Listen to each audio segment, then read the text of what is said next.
Hello everyone, warm welcome to Testbook Super Coaching. My name is Madhav Sir. I welcome you all in a very important session. Rather, I would say I welcome you all in a very important batch which we are starting today itself. That is on 16th of September. See, we are waiting for RBI Grade B Phase 1 result, but we should not waste our time because once the result will be out, we know the Phase 2 dates are already released. So if we know that Phase 2 dates are already released, in order to help our students so that they can prepare really very well for Phase 2 examination as well, that too with Testbook Super Coaching, we have come up with two batches. The first one is going to be a practice batch, which is going to be live 7 p.m. which is going to be live 7 p.m. on our YouTube channel. 7 p.m. on our YouTube channel. But along with that, we have a session at 10 p.m. on the Testbook application, where we are going to start with finance today. So we will be discussing finance basic till advanced, keeping in mind that you are going to attempt your Phase 2 examination. So in order to help you guys, we have started with this two initiatives, 7 p.m. on YouTube, where we will be, as the name suggests, we will be practicing the questions. But along with practice, if you want to cover the concepts as well, then you can cover the concepts as well at 10 p.m. But the 10 p.m. session will be on Testbook application. So let's start our discussion. Today I have most important 15 questions from finance syllabus, which I will be discussing with you. These are the questions which have a potential that they can be asked as it is in the examination. Secondly, I have designed these questions in such a manner that slowly we can cover all the topics which are going to be asked in the examination. So today, majorly, I will be focusing on triple P. That is what? Purchasing power parity? No, I'm talking about public-private partnership. So today we will be focusing majorly on triple P model, where we have important questions related to triple P model as well as disinvestment and many other areas related to the same. So before we start the discussion, may I have a reply in the comment section that I am audible, visible, everything is fine, we are good to go, so that we can begin the discussion. Without any further delay. So if you are ready and you want me to start with the discussion, just give me yes sir in the comment section so that we can start the discussion without any further delay. Here we go with the first question of the evening, and the first question is going to be really very important. But before I start the discussion, I have a very important information for you all, and the information is, if you want to download the PDF of this session, that is available on our Telegram channel, where you can directly search Madhav Arora without any space. So the moment you will be searching Madhav Arora without any space, or you scan this particular code, you will be landing on a Telegram channel which is Economics by Madhav Arora, where you can download the PDF. So let's get started with the first question, and the first question of the evening is now on your screen. What does the question say? Please pay attention and try to answer this question clearly. The question says, first point, please pay attention.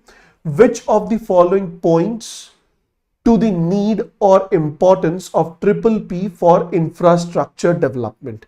The question says, according to the three options given, according to you, what was the reason due to which government has introduced triple P? Could you please tell me what basically triple P is? Sir, it is basically purchasing power parity. Yes, no sir, I'm not discussing about purchasing power parity in this session. In this session, I will be focusing on a new area. And what is that new area? Anyone? What is that new area? Anyone? That is public-private partnership. Now the question is, so what is public-private partnership model, or what is triple P model? Then what will be your answer? So triple P model basically means, triple P model basically stands for public-private partnership, and it is a long-term arrangement which is done between the government institutes as well as the private institutions, so that a particular task, so that a particular I would say target can be completed. For example, very simple example is government wants to construct a road, let's say from Delhi to Mumbai, but due to lack of funds, government is unable to do that. So what will government do? Government will ask the private construction companies that if you want, you can club with government. If you want, you can club with the government. You come along with us and you make the construction, you invest your funds, and after the construction is done, then you will be responsible to collect the charges of using this particular road for, let's say, next 2 years or next 10 years, whatever the concept is. So triple P is basically public-private partnership, where government as well as the private companies, they come together in order to, or they sign an agreement in order to involve the private capital, that means the investment by the private companies, as well as financing done by the government in order to provide services to the public. So these triple P, they have been implemented in multiple countries, not only in India, but in India also now they are running pretty well. Is it clear, guys? Is it clear? So the question is, what is the need of triple P? Limited resources and finance with the government. That is correct, because government has limited resources, and that is the reason government prefer to club with the private companies so that they can invest. So the reason is limited resources and finance. Second is incorporating the spirit of private efficiency. We know that the private sectors, they work efficiently in comparison to the government sector as per the past records. I'm not going to get into this controversy, but yes, it is generally said that the efficiency of private institutions is more than the government institutions. So in order to incorporate the private efficiency in the government projects, triple P is done. That is also correct. And next is shared risk allocation. Obviously, if two companies are working together, if we have two partners in a company, then obviously profit will divide as well as the risk will divide. So all these three options are correct. So my answer will be why triple P is introduced. So triple P is introduced due to the following reasons. The first one is because government has limited resources. Second, in order to incorporate the spirit of private efficiency in the government sector. And the third one is shared risk allocation. So I can say all of the above is correct. Is it clear, everyone? Is it clear? You got it? I hope you all have got the answer. Say yes or no. Very good. Chalo, moving on to the next question. Let's check out the next question. What does it say? So the next question says, India Infrastructure Project Development Fund has been created with a capital of 100 crores to quicken the process of project preparation under. So question is very simple. Question is really very simple. What does the question says? Question says that, sir, India Infrastructure Project Development Fund, that is IIPDF was set up with an investment of how many crores? So that is 100 crores. But the question is, it is set up under which of the following department or ministry? So we have three options where all the three options have the same ministry. So one is correct, that ministry is same, that is Ministry of Finance. But now we have to specify the department. So under which department, you need to answer this question, guys. Under which department India Infrastructure Project Development Fund has been created? Any idea, anyone? Any idea, anyone? All screen is yours. I don't want you to get distracted. So that is the reason I have left the screen to you. And think of it that IIPDF scheme, or I would say the fund, was launched with an initial investment of 100 crores. And this fund was launched, and this fund is basically launched to, it is basically a mechanism, funding mechanism for public-private partnership projects in India, and it has been initiated under the Department of It has been initiated under the Department of, no idea. Okay, sir, it has been initiated under the Department of Investment and Public Asset Management. No. Under the Department of Expenditure. No. Surprisingly, it has been set up. These kind of questions are really very important and they can be asked in the examination. So surprisingly, the answer to this particular question is, sir, it has been set up under the Department of Economic Affairs. The Department of Economic Affairs has launched IIPDF scheme to help in order to increase the quality and quantity of PPP projects in the country. Quality and quantity of PPP projects in the country. Remember that, understanding that DEA has restructured the existing fund as a central sector scheme with an outlay of 100 crores. Now this 100 crore wala fund has been recently restructured, and now it has been restructured with 150 crore rupees. It has been restructured with 150 crore rupees, and this restructuring has been done for next 3 years. This restructuring has been done for next 3 years. Now the question is, so this restructuring has been done for how many years? 3 years, 2022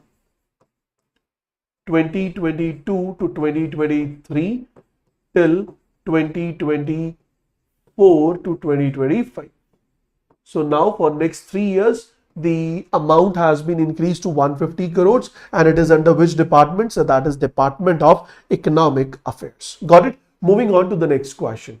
Check out the next question, guys. The next question says, Government of India has notified setting up of Public-Private Partnership Appraisal Committee for the appraisal of PPP project in the central sector. The question is, who is going to be the chairperson of Public-Private Partnership Appraisal Committee? What will be your answer? Very important question. For sure, these kind of questions can be asked in the examination. So as I said that I will be covering these questions majorly for those topics, for those areas which are asked in the examination, and they are very least discussed over the internet. So I have chosen those areas only so that I can help you a lot.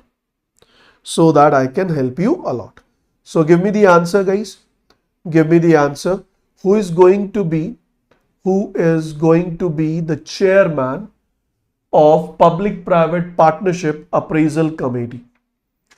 Public-Private Partnership Appraisal Committee is headed by whom? May I have the answer, please? Do reply in the comment section. Anyone, give a guess. If you don't know the exact answer, you can even guess for the same. So the answer to this particular question is, sir, Secretary of Department of Economic Affairs. So the Secretary of the Department of Economic Affairs is going to head Public-Private Partnership Appraisal Committee, which has been set up in order to provide appraisals to those, to the best performing, or I would say appropriately performing the PPP projects in the country. Moving on to the next question. Through which of the following sources funds are raised by India Infrastructure Finance Company Limited? So we have a company named India Infrastructure. We have a company named India Infrastructure Finance Limited. The question is, India Infrastructure Finance Company Limited raised the funds by which of the following sources? Sir, India Infrastructure Finance Company Limited raised the funds through short-term debt from the domestic market. That means with the help of bills from you and me, from the public, all can provide loan or all can invest in the debentures as well as the bills issued. So if I'm saying debentures and bills, so long-term, short-term, both are going to hold. Funding from bilateral and multilateral institutions, yes. So IIFCL, that is India Infrastructure Finance Company Limited, raised the funds in the form of short-term debt, long-term debt, as well as funding from the bilateral and multilateral institutions. So answer is going to be all of the above. What is going to be the answer? So the answer is going to be all of the above. Got it? Moving on to the next question. What does the next question says? So the next question says, which of the following is not true regarding the hybrid annuity model? Take your time, go through with the options. Hybrid annuity model. The question is very simple. That is hybrid annuity model. Give me the answer.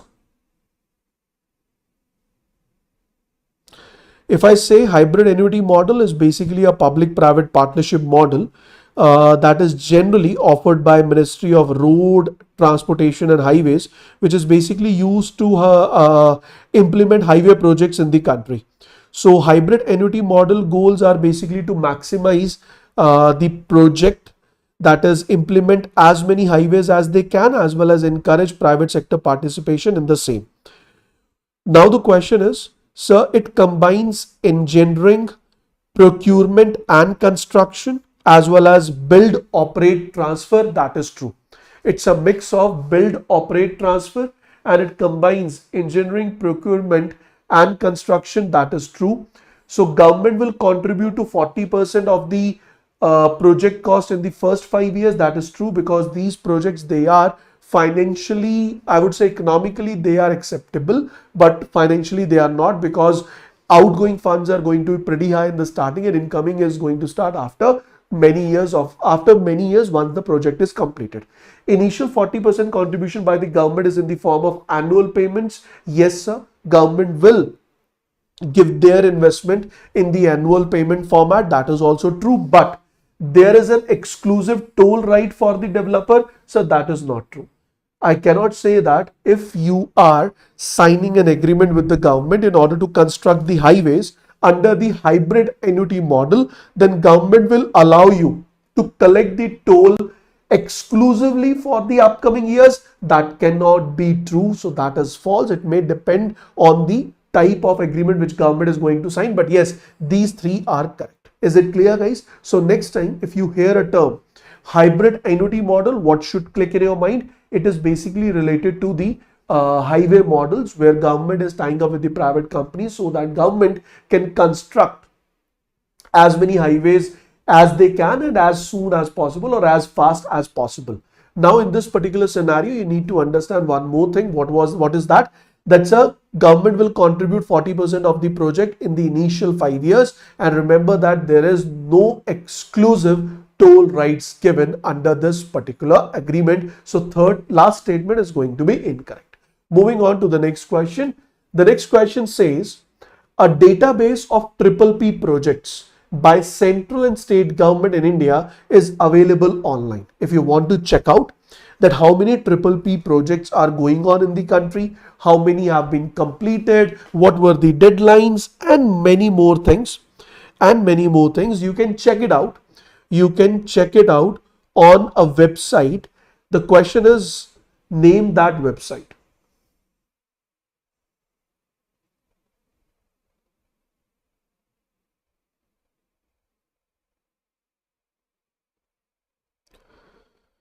What will be your answer? So the answer to this particular question is www.tripplepindia.gov.in. That is a website where we can check out the triple P part. But if you want to check out the projects which are going on in the country, then what will be the answer? So the answer to this particular question would be what? So the answer to this particular question is going to be www.tripplepinIndiadatabase.com. Now you need to check this. Is it .com or is it .gov.in? Please check it. Take your time. These kind of things you must check whenever you are going through with any particular discussion. You need to check whether it is correct or not. Do we have any website named Triple P in India database.com? Check it out. And if you find it, then give me yes, sir. If you find it, then give me the yes, sir.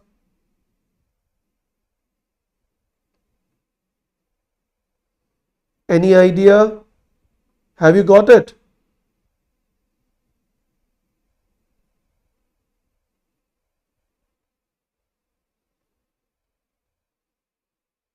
What will be your answer to this question? See, this question was available.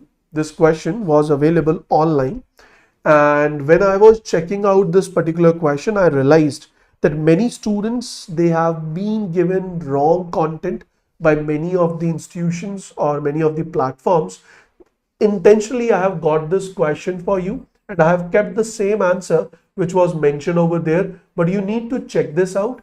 And after this session, in the comment box, tell me whether it is correct or wrong. Do we have any kind of this website? If not, then what is the correct answer? And if it is the correct answer, is the website there? If it is the correct answer, then give me why.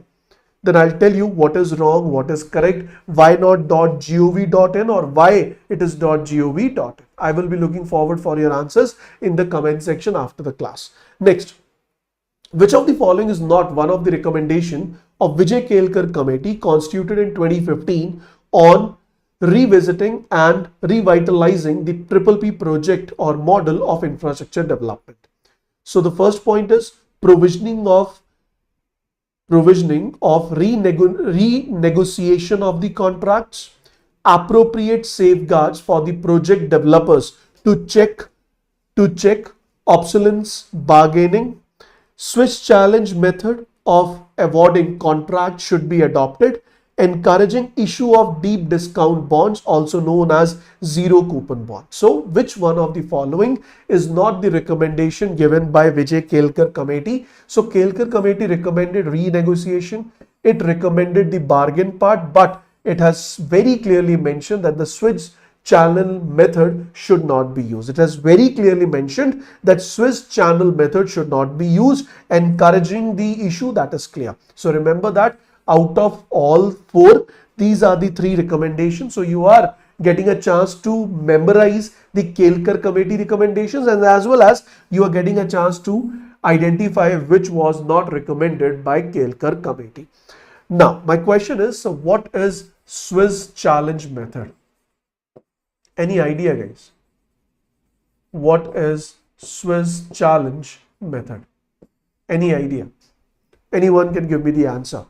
What is Swiss channel method? Have you ever heard this word earlier? Any one of you have heard this word earlier, that is Swiss channel, Swiss challenge method? Any idea?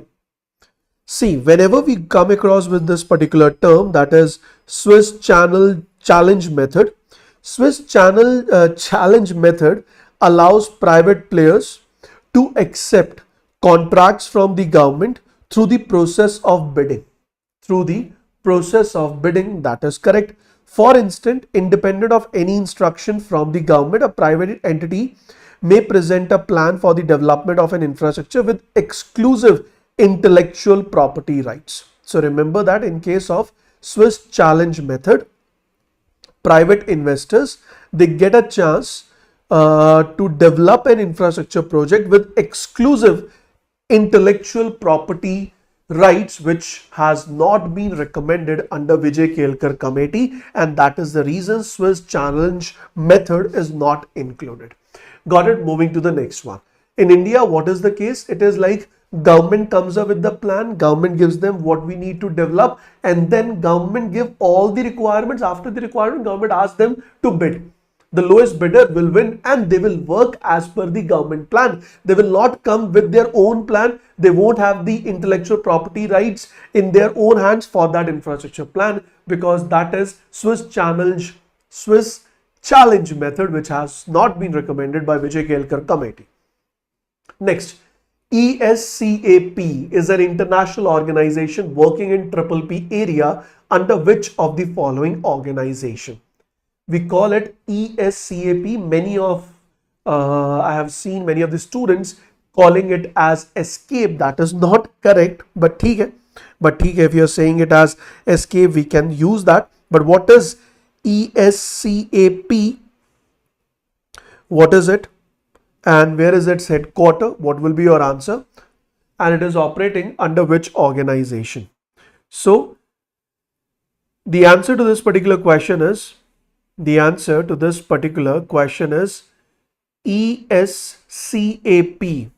ESCAP stands for what? It stands for what? So it is United Nations Economic and Social Commission for Asia and Pacific. United Nations Economic and Social Commission for Asia and Pacific. So obviously it is operating under which organization? It is operating under United Nations. Now the question is, sir, where is the headquarter of this organization? So this organization was formed back in 1947. With its headquarter in Bangkok, Thailand. So you need to remember its headquarter, Bangkok, Thailand. Along with that, remember it is operating under United Nations. Name the parent organization, then the answer will be United Nations Economic and Social Council is the parent organ. Clear, guys? Fine. Chalo. Moving on to the next question. Let's move on to the next question. What does the next question says? The next question we have is 20% grant under validity gap funding needs to be approved by. So 20% grant given under viability gap funding. Viability gap funding means when your project is economically valid but it is not financially stable, where outflow of cash is going to be pretty high and inflow will start later on. In that particular case, government comes up with some kind of help, assistance, that we call it as viability gap funding, so that we can make we can make the project viable financially, which is not. So in that particular case, 20% grant is given and it is approved by empowered institution. Yes, sir. It can be approved by empowered committee. Yes, sir. So either of the above, but this 20% grant will depend on the amount of the project. This will depend on the amount. So that will be the answer. It can be approved by both. No. Manujendra, please check it. It can be approved by the both, but who will approve it? That depends on the amount. Remember 200 crores, if you can relate. So it can be approved by both, but it depends upon the amount. So answer is going to be either of the above can be an answer, but we have a very valid option over here that it depends on the amount. So I'll go with D option. Let's check it out. That is correct. Moving on to the next. Read out the question. So under this model, the government contracts with a private partner to design and build a facility in accordance with the requirements set by the government. After completing the facility, the ownership is with the government and government assumes the responsibilities for operating the facilities, but responsibility to maintain is given to the private sector. So that kind of project is known as you are going to build it as a private investor, but you will not own it and you will not operate it. So if you are not operating it, this goes. You are designing it, you are building it, that is correct. But along with designing and building, you are going to maintain it. So in that particular case, the type of agreement is design, build and maintain. Type of agreement is going to be design, build and maintain. Next question, check it out. Different types of PPP models. I have few key features. Give me the answer. Which one will go with which? Take your time. First one, we have service contract, then we have management contract, lease contract, concessions, build, operate, transfer. In these kind of questions, always start from the right hand side. Entire financial risk and responsibility of private player for 10 to 20 years.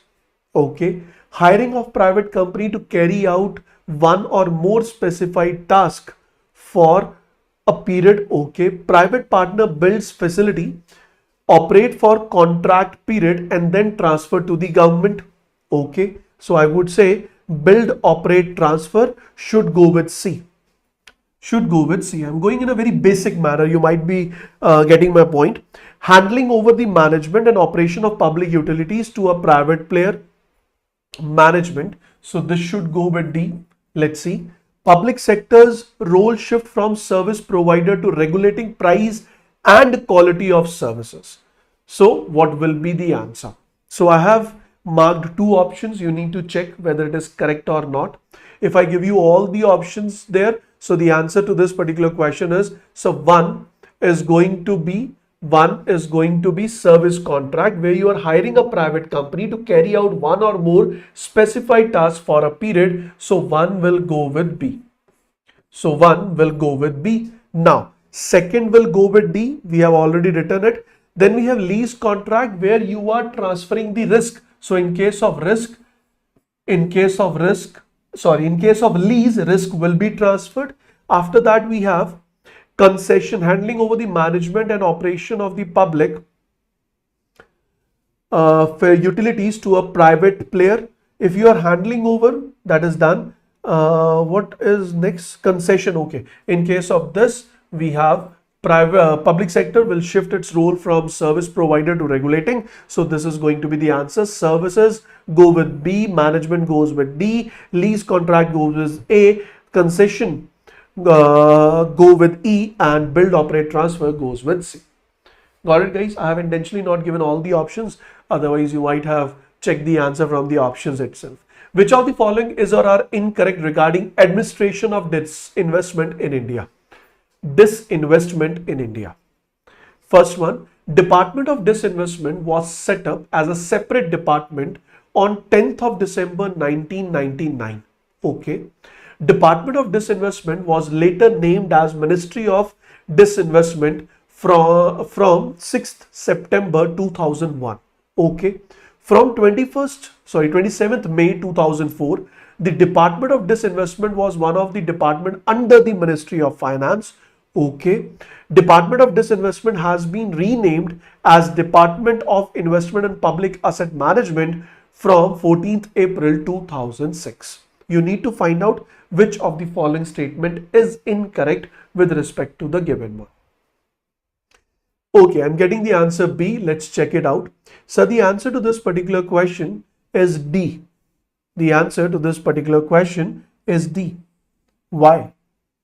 Department of Disinvestment has been renamed as Department of Investment and Public Asset Management. I think that is true. I think that is true. Then why I'm giving you the answer? That is the option. Why I'm giving you the answer? That is the option.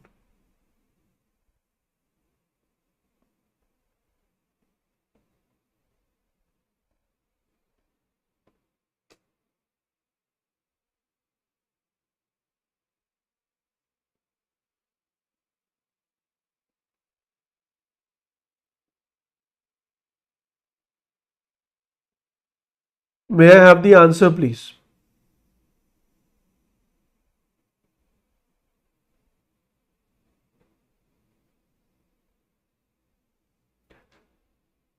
Any idea?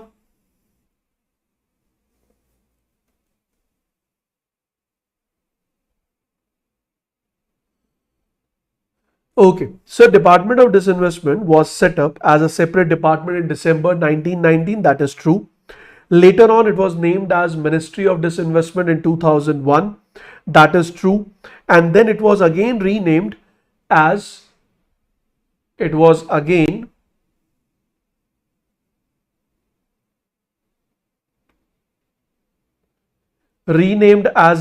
of Disinvestment. It was brought under the Ministry of Finance.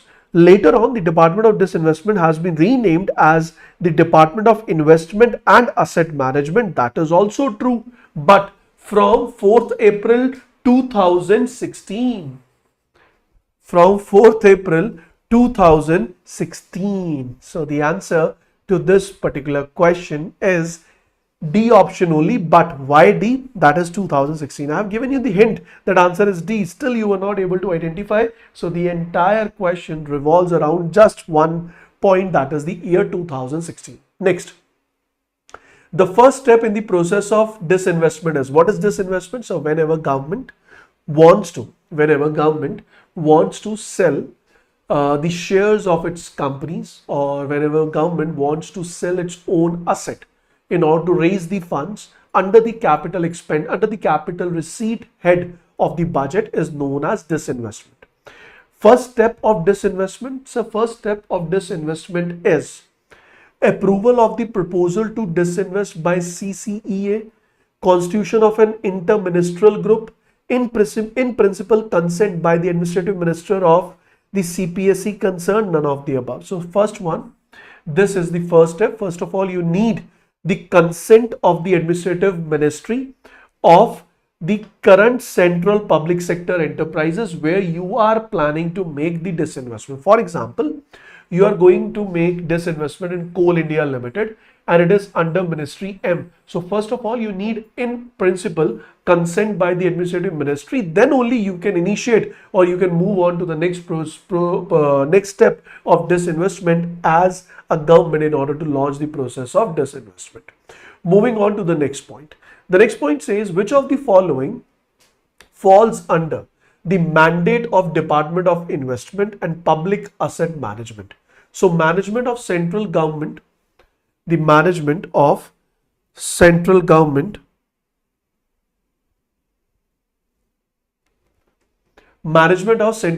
investments of equity in central public sector undertakings, matter relating to sale of central government equity through offer for sale or private placement, decisions on the recommendation of administrative ministries, Niti Aayog, etc. for disinvestment. So which of the following falls under the mandate? So what are the mandates? So management of central government investment of equity in the central, that is true. So matter under, that is also true. So all the above are correct. All these steps which are mentioned, they are under DIPAM. Next, which of the following approach is or are adopted by government as a part of current disinvestment policy? Disinvestment through minority stake sale in listed CPSE retaining at least 51% of shareholding and management control. Strategic disinvestment by the way of sale of substantial portion of government shareholding in identified CPSE about up to 50% or more along with the transfer of management control. Yes, government goes with both. Government goes with both. So if government goes with both, what will be my answer? Government can go as minority stake disinvestment. Government can go with majority stake disinvestment. In case of minority, management remains with the government. In case of majority, management goes with the private or management goes with the public. So strategic disinvestment when management is transferred, minority disinvestment when only disinvestment is done, management is still with the government. That is true. Moving to the next. Okay, these were the 15 questions for the day. I hope all the questions which we have discussed are clear. Tomorrow, again at 7 p.m, I will be connecting with you on the YouTube channel itself, where I will be discussing more questions based on finance and management. Now, along with practice, you want to cover the concepts of finance. You need to cover, I would say, descriptive part. If you need to cover the descriptive part, then what you need to do is, so you need to join with me today at 9 p.m. on the Testbook application. So on the Testbook application, we have started with a practice batch, or we can say that free crash course is available. Free crash course is available where I will be taking up my session today, not at 9 p.m. It will be 10 p.m. One second. Not at 9 p.m. It's going to be at 10 p.m. So at 10 p.m. I will be taking up a session, free crash course. You can call it as free masterclass. There I'm going to come up with the first session today from very basic. What are the Indian institutes? What kind of questions can be framed? All these things will be discussed today at 10 p.m. So do not forget to join with me today at 10 p.m. as well. Thank you so much. Good luck, guys. Take care. Bye bye. See you soon. Bye.